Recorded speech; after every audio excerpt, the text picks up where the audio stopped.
I'm back.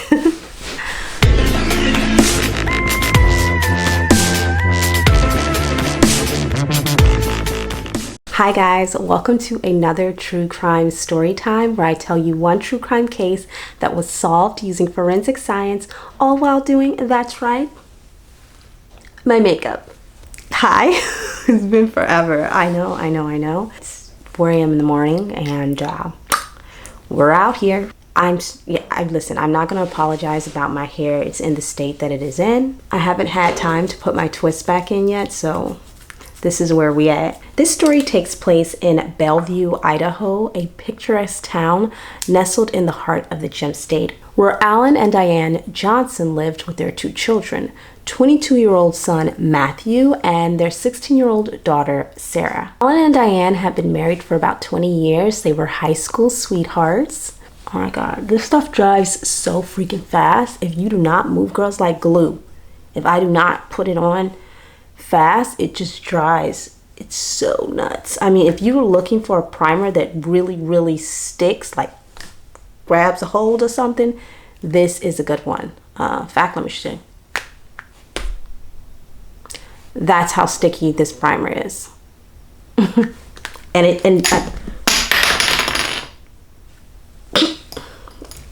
I'm still getting into the swing of things, guys. Forgive me. Now, Alan, he worked as a landscaper and he was the director of a web landscape company. He was very outgoing and well-liked in his community. In his spare time, he would go hunting with the family dog, Sage. It was said that he was an avid trap shooter. In fact, he was quite well known in southern Idaho as one of their premier trap shooters. I mean, that's pretty cool, I guess. But again, it was a small town. So guys, this is what they did, okay? He would oftentimes take daughter Sarah to go shooting along with him. They enjoyed doing that together. She was a daddy's girl, so he trained his kids how to shoot as well. Diane was a wonderful mother and a loving wife who spent most of her time in the kitchen cooking.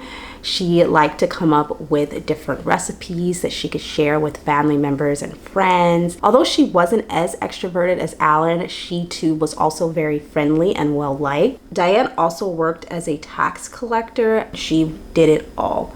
Let me tell you something right now. There ain't no way I'm gonna be up in here cooking, cleaning, raising these children and working. That's gonna be a no, okay? Because what are you doing? You're just working. I'm working and cooking and cleaning and taking care of children. So I'm doing double the work for you to do, like, for what? No. Unless I want to. So needless to say, the Johnson family were very popular in their community. Everyone knew them and loved them. They were like very friendly and sweet. It is said that Alan was a type of guy who liked to help people out a lot. Like if he saw a neighbor in need or help, he was quick and easy to jump in and start to help them out with things. You gotta love a guy like that. Just somebody that's super considerate. Ugh. Now, the Johnson family, they lived on a beautiful piece of land in a quiet neighborhood. The land was surrounded by a lot of trees and wooded areas, so it was a pretty private property. Their house was gorgeous. It was huge. On the early morning of September 2nd, 2003, around 6 a.m. in the morning, startling shots rang out in the Johnson family home. 16-year-old Sarah was the first to wake up to the gunshots ringing out in the home. She heard one shot and it woke her up mid-sleep. Terrified, as anybody would be, she hid under her bed. Then she heard a second shot. After a while, when she didn't hear anything, she went to the door of her bedroom and took a peek out. She didn't see anyone, so she did what any kid would do. She ran to her parents' bedroom. That's what I did. Went straight to my mama. As she entered her parents' bedroom, she made a gruesome discovery. Both her parents had been shot to death.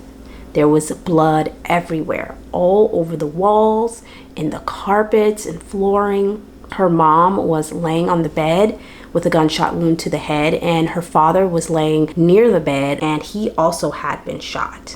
Sarah ran from the home to their neighbor's house where she was able to get her neighbor to call 911 for her. In absolute disarray, she told the neighbor that someone had shot her parents. Bellevue police arrive on the scene to find Diane and Alan's lifeless body laying in the bedrooms. Diane was lying on the bed. It appeared as though she had been shot in her sleep at close range. She had a bullet wound to her head, and there was a blood spatter all over the ceiling. Alan also had been shot. He had been shot in his chest.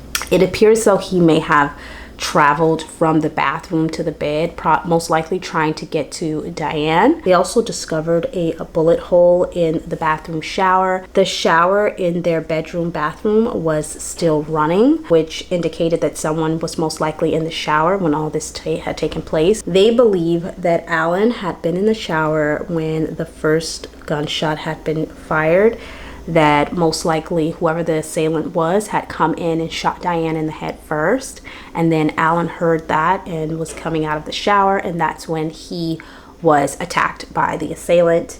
That's what the evidence at the crime scene indicated to investigators, especially since they had that bullet wound in the tile of the shower right in the wall, and it was like chest level, they said. Later they found out that Alan's wound was in his chest at the same level as that bullet hole that was in the wall. There was a significant amount of blood at the crime scene. At the crime scene, they found a .264 caliber rifle laying on the floor in the entryway to the bedrooms. Most likely this was the murder weapon. They also found 2 sharp knives. They were like kitchen knives or steak knives. They were large knives, and they were laying at the foot of the bed, but it was weird because there was no blood on the knife. So it appeared as though the assailant or assailants hadn't used the knives. They just shot the Johnsons, but then they placed their knives there, which just didn't make any sense. It was really odd also the way the knives were laid out. They were laid out in a straight line at the foot of the bed, almost like they were planted there. So investigators also thought that it was just a little off from everything else that was going on in the crime scene. They did find in Matthew's bedroom another knife. It was like the same size as the other knives. Again, there was no blood on the knife, so that knife also hadn't been used, but it had been placed into Matthew's bedroom, which was bizarre. Where was Matthew at this time? He wasn't home at the time because he was away at college.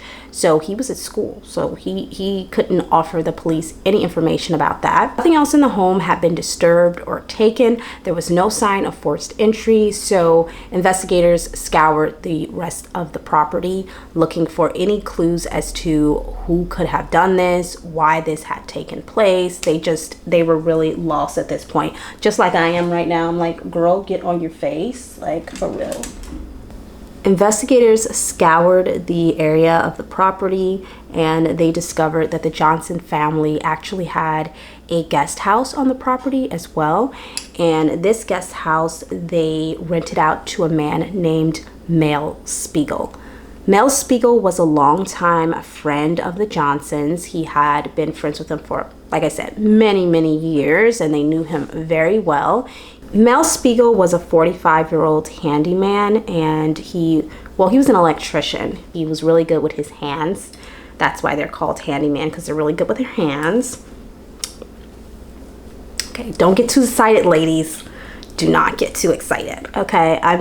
He could do a lot of things around the house. He was an electrician, so he could help out with that if they needed anything with plumbing or something like that. You know, this type of guy who was like just good at building things and doing things with his hands. Unfortunately, Mel Spiegel was not on the property when investigators arrived. He was nowhere to be found. Now, inside the bedroom of the guest house, detectives found the scope to the rifle that was found at the crime scene laying on Mel Spiegel's bed. Sir, it's not looking good. It's not looking good right off the bat. The sheriff that had arrived to the scene ordered his deputies to seal off the area.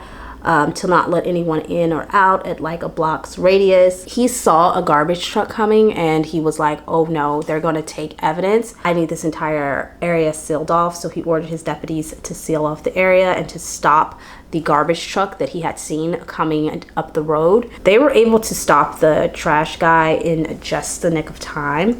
By the way, did you guys know that garbage men make some money? I heard. I can't talk without doing side stories. Like, I just cannot. So hard for me to not go on a tangent, like, because I have 1,000 things in my brain at once. Like, I have this story, but then I have like so many other stories that are side stories of this story. Needless to say, Mel Spiegel became investigators' prime suspect in the case. Crime scene investigators searched the trash bins found outside of the Johnson family home, and it yielded a mountain of evidence, let me tell you. They collected a pink bathrobe from the trash can. Inside of the pockets of the robe, they found a brown leather glove and one latex glove. If the assailant was wearing this, why he or she had two different gloves, I don't know. I don't know why, but this part of the story really bothered me, because I'm like, why didn't you just get 2 leather gloves or 2 latex gloves? Like, why are the gloves mismatched? They also found 25 caliber ammunition. Now, all of this was sent to the forensics lab for testing. The ammunition found inside of the pockets of the robe was compared to the bullets found at the crime scene. They wanted to find out if these were the same bullets or gun that had killed Diane and Alan. It did not match the bullets found at the crime scene, but for whatever reason, the assailant had thrown them away in the trash. That was also something that was unnecessarily bizarre, just like the knives being planted in front of the bed. It's just so weird. Like, why throw away bullets that you didn't even use? This raised a lot of questions for investigators. 45-year-old Mel Spiegel was now their prime suspect. They were able to locate Mel within a couple of hours and bring him in for questioning. They found him in Boise, Idaho, about 150 miles away from Bellevue.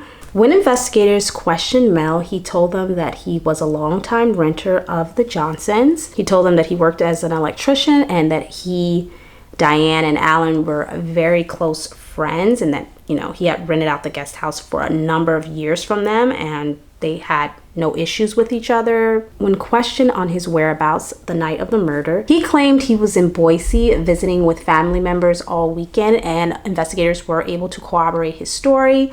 His family members did say that he was there with them. He appeared to be very forthcoming. He was very cooperative. Everything that he said appeared to check out. Mel Spiegel was eliminated as a suspect. I'm so sorry about the weed whackers. The sun is coming up. It's becoming daylight. Next, investigators questioned if he knew anyone who would want the Johnson family dead or who would want to harm them. And he immediately pointed the finger at a man named Bruno Santos. Now, Bruno Santos, he was a 19-year-old high school dropout.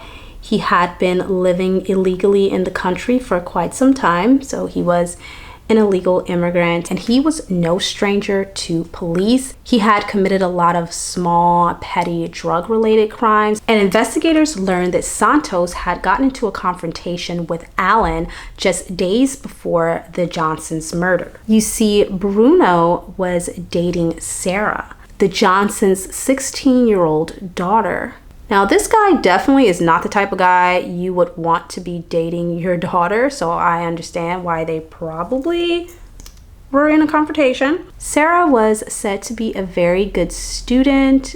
She excelled in most of her classes and extracurricular activities. She was a daddy's girl. She would oftentimes go shooting with her father when he went hunting.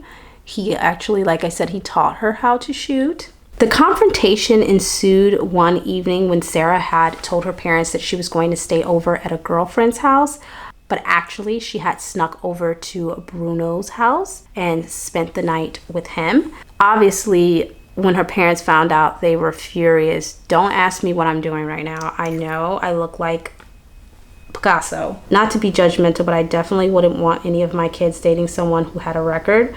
I know in today's world, everybody, you know, we're all trying to be accepting of everything and everybody, but like some stuff you just can't accept. Like that just should not be the case, because if you make stuff like that okay, then you know it's just going to be more of that, which we don't want to make that type of behavior okay. It's understandable that people land in those situations. A lot of people are in situations like that because of how they grew up. I get it, and like poverty and stuff. However, you know, you still don't want to direct your children in that direction. Like if they get in that direction, then you do your best to help them out. Alan feared, you know, for his daughter Sarah. He felt like if she were to continue to date Bruno, that might derail her from her goals and dreams and life path. And she was doing really well in school. He did not want that.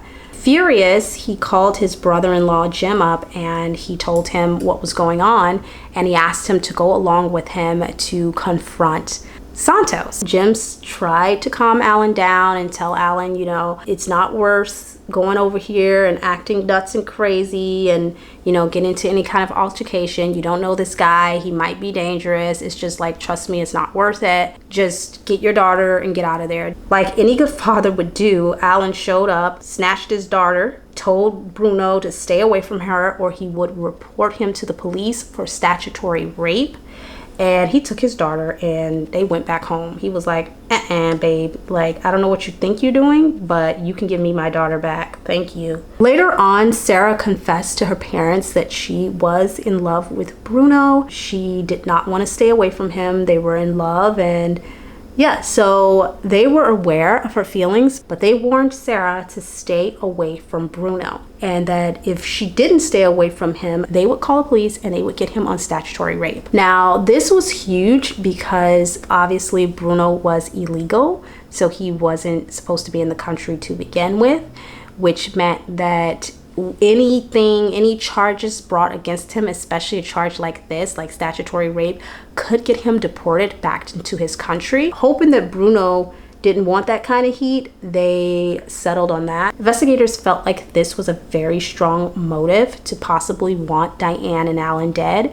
Detectives brought Bruno Santos in for questioning, and initially he had tried to be cooperative with investigators, but they could tell that he definitely had an issue with authority. But at some point during the questioning, Bruno became super irate and uncooperative, and I think it was like when they just started pressing him more on like these questions, he just got like really pissed about it. He told investigators that he had nothing to do with Alan and Diane's murder, that he was at home on the night of the murders sleeping, and this was corroborated by his mother and siblings. They also said that he was there. He told them that he had proposed to Sarah and that he and Sarah were going to get married, and like he would never do anything like that to her parents. I don't think I was moving fast enough with the concealer, and now it's looking like crazy. Investigators were able to confirm that the couple had continued to see each other even after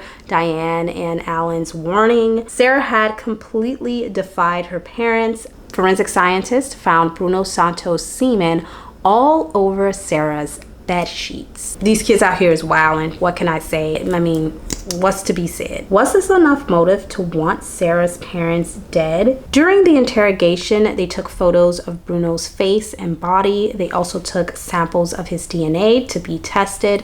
They scraped underneath his fingernails and they took saliva swabs. By the end of the day, they were also able to obtain a search warrant for his home. They collected his jeans, his t-shirt, his shoes, his belt, everything that he was wearing the night of the murder and the following day. They took into evidence. However, they found none of Alan's or Diane's DNA on his clothing. They found no gunshot residue on his clothing either. And this would have been almost impossible if he was the shooter to not get any blood on his clothing whatsoever. The pieces were not piecing, okay? At this point, they had no scientific evidence tying Bruno Santos to the Johnsons' murder, and they had to eliminate him as a suspect. Now, everybody seemed to be checking out, so investigators were back at square one, trying to figure out who the assailant could have been. Now, the Johnson family, they lived in a very safe neighborhood, so they would oftentimes leave their door unlocked, which, girl, I don't care what neighborhood I'm in, doors are going to be locked. Locked. Okay? That's just me. That's just me. I mean, I did also grow up in a time period in the 90s where we would leave our doors unlocked. No, girl, we never did. Not in Chicago. I don't know what I'm talking about. But when my parents or grandparents was home, we would oftentimes just have the screen door locked, but the door would be open to let fresh air in. But yeah, I don't know what I'm talking about, girl. I'm from Chicago. We never did that. We never did. When I moved to the suburbs, sometimes we would do that. So it'd be quite easy for anyone to gain access into the family home. With no new suspects and no new leads in the case, investigators turned their attention back to Sarah. She was the only other person in the home during the time of the murders, and the last one to see her parents alive. On the surface, Sarah appeared to be a good kid, but she had recently become rebellious towards her parents, which I think is pretty normal for a teenager. Most teenagers go through a period where they're like testing authority and things. She would fight a lot with her mother. Family members just thought that, you know, she was just being the typical teenager. According to family members, she would get quite irate and nasty with her mother, being like super disrespectful. So yeah, Sarah was really going through it as a teenager. At some point, her parents became so concerned that they put her on antidepressants. Something she was doing was making them think that it wasn't the typical teenage behavior. Was this just typical teenage behavior, or was there something more sinister going on? Sarah's aunt and uncle also claimed that Sarah's behavior at her parents' funeral was very odd. They said that she did not appear to be sad. She didn't share a tear at the wedding. Oh my God.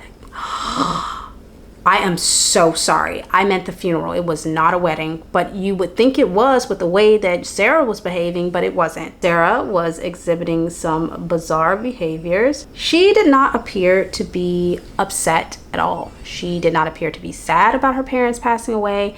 In fact, they said that she was just looking bored and she rolled her eyes a few times, and they said that she was more concerned with her friends and getting her hair and nails done and when she would be able to see her friends again than her parents passing. And this was just super duper odd to them because, I mean, everybody mourns in their own way, but that's just downright disrespectful. Like, really. Like, that is just really disrespectful. I don't know no kids that really love their parents that act like that. That's nuts to me. For obvious reasons, Sarah's behavior raised red flags to investigators. They had to consider the unthinkable. Had 16-year-old Sarah murdered her parents in cold blood? With further investigation, they found out that Sarah had keys to the guest house, so she did have access. She had keys because she would oftentimes clean the guest house for Mel. I'm guessing that that was like part of her chores, was to clean the guest house, or maybe he paid her or something. That's the eye look I'm trying to do. I found it on Pinterest. It's from someone called Detesco. I'll put her link somewhere, but that is the inspiration for my eye look today. It's like this burnt phoenix rising from the ashes fire look. Investigators questioned Sarah, and right away they noticed some inconsistencies in her story. For starters, she said she had awoken to the first gunshot and that her bedroom door had been closed. There was blood spatter on Sarah's bedroom wall, which was about 30 feet away from Diane's body.